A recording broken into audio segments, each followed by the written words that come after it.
시청자 여러분, JTBC 뉴스룸을 시작하겠습니다.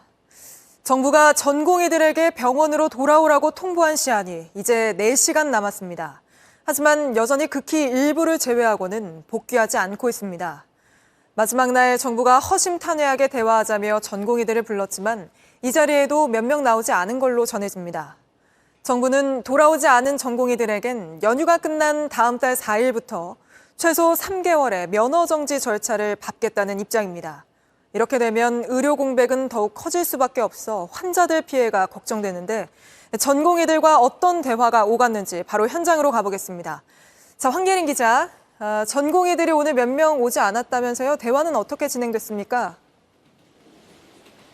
네, 오늘 오후 4시에 시작된 대화는 지금까지 3시간 반까지 이어졌습니다. 방금 전에 끝난 건데요. 저희 취재진이 오늘 오후 내내 이곳에 있었는데 참석한 전공의의 모습은 잘 보이지 않았습니다.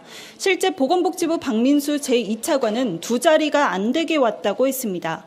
박 차관은 언론에 공개가 돼 부담을 느낀 걸로 보인다면서도 비록 소수지만 그들이 하고 싶은 말을 했고 우리도 해서 공감을 넓혔다고 했습니다. 그러면서 오늘 온 분들은 대표가 아닌 개인 자격이었다며 그래도 대화의 문을 열어드렸다는 의미를 찾았고 보여주기식 대화는 아니었다고 강조했습니다. 네, 오늘 전공의 협의회 비대위원장 역시 나오지 않은 건가요? 네, 박단 위원장은 오늘 오후 3시 30분쯤 소셜미디어를 통해 어제 오늘 전국 병원의 전공의 대표들을 만나고 있다고 했습니다. 그러면서 현재 부산에 있다고 한 걸 봐선 박 차관의 대화엔 참석하지 않은 걸로 보입니다. 또 이에 앞서 사직한 전공의 류옥하다 씨도 대화를 하겠다는 정부의 태도에 신뢰가 가지 않는다며 오늘 참석하지 않겠다고 했었습니다. 네, 서울대병원을 비롯해서 병원장들까지 나서서 돌아오라고 호소했는데 별 효과가 없던 건가요? 네, 거의 돌아오지 않는 상태로 전해집니다. 이 때문에 오늘 오후 응급실 일반 병상은 환자 대기가 평균 10명 이상일 정도로 많았습니다. 현장에 남은 의료진의 피로는 높아지고 있고 환자의 진료 지연도 이어지고 있는 상황인 건데요. 그래서 서울대 관계병원을 비롯해 빅5 병원까지 모든 병원장들이 소속 전공의에게 잇따라 문자를 보내고 있습니다.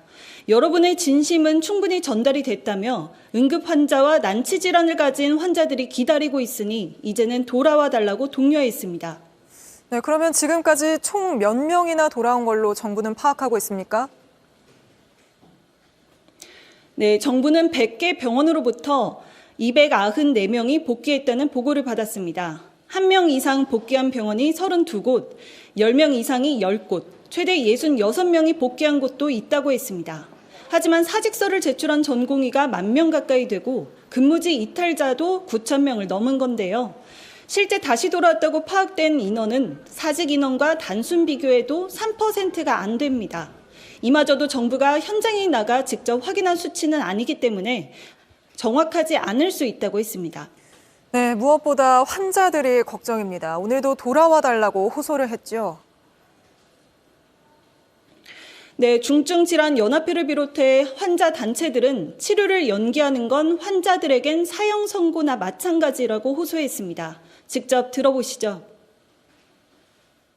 현재 이 시간에도 호스피스 병동에서 중환자실에서 산소호흡기로 목숨을 연명하면서 실오라기 같은 희망을 꿈꾸며 살기 위해서 방울버둥 치고 있습니다. 환자단체 연합회는 소속 환자들 중에서 백혈병, 골수 검사와 항암 치료가 연기된 사례가 있다면서 의사가 중증 환자 곁을 지키는 일에 어떤 조건도 붙여서는 안 된다고 당부했습니다. 지금까지 건보공단에서 JTBC 황예린입니다.